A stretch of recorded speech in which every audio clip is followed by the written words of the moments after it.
مساء الخير. موضوعي النهارده هيكون عن المعاشات والتأمينات الاجتماعية. موضوع مهم جدًا، موضوع في كل بيت، لكن ما فيش أي إثارة ليه وأي اهتمام من المسؤولين.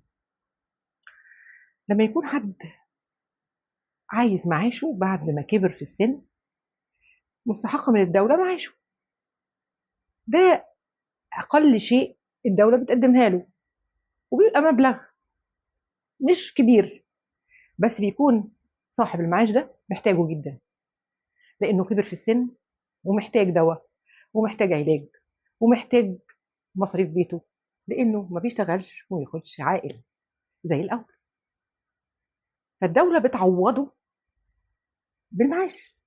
ما تجيش بقى سِت فتكات وسِت ابتسام والحكومة اللي هي مش عارفة تسيطر على التأمينات الاجتماعية ولا المعاشات، هاملة الموضوع خالص، وييجي ناس ما عندهمش قلب ولا رحمة بناس سنهم كبر وعايزين ضروري معاش ليهم،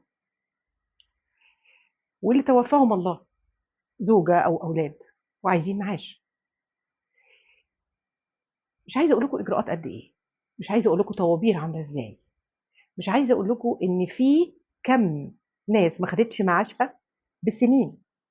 الإجراءات، هو إمتى أبلة فتكات وابتسامات هيمشوا؟ إمتى الحكومة هتُقف للناس دي؟ إمتى التأمينات الاجتماعية والمعاشات هيبقوا واجهة لينا حلوة مشرفة؟ أي بلد في العالم معاش الإنسان بينزل له بعد شهر بالكامل في حسابه الخاص، بدون ما يقعد طوابير ولا يُقف ولا سِت فتكات ولا سِت ابتسامات. ما فيش عندنا عدالات دي خالص. إحنا عايزين حد يضبّط الناس الغلبانة أوي دي، المسكينة أوي دي، اللي بتُقف طوابير بالشهور محتاجة معاشها، اللي الست اللي توفاها جوزها وعايزة معاش وهي وولادها.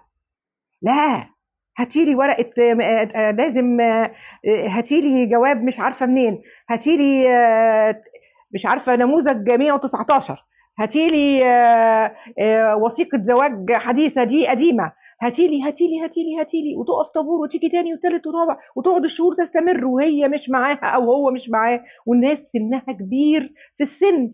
ما فيش مراعاة لكده خالص، ما فيش مراعاة لكده خالص.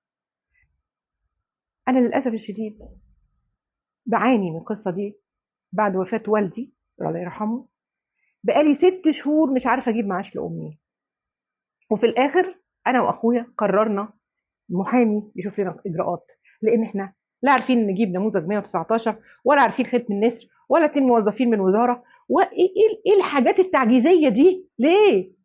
شهادة وفاة تكفي، شهادة وفاة تكفي. ليه بتعاملوا الناس كلها نصابة يا جماعة؟ لو أثبت العكس يبقى حاسبه. بس اضمن له حقه، اضمن له يعني حياته الطبيعية. حرام، حرام. واحد طب الحمد لله أمي عندها اللي يكفيها وعندها ما شاء الله من والدها وعندها حاجات وإحنا كلنا حواليها، لكن الناس التعبانة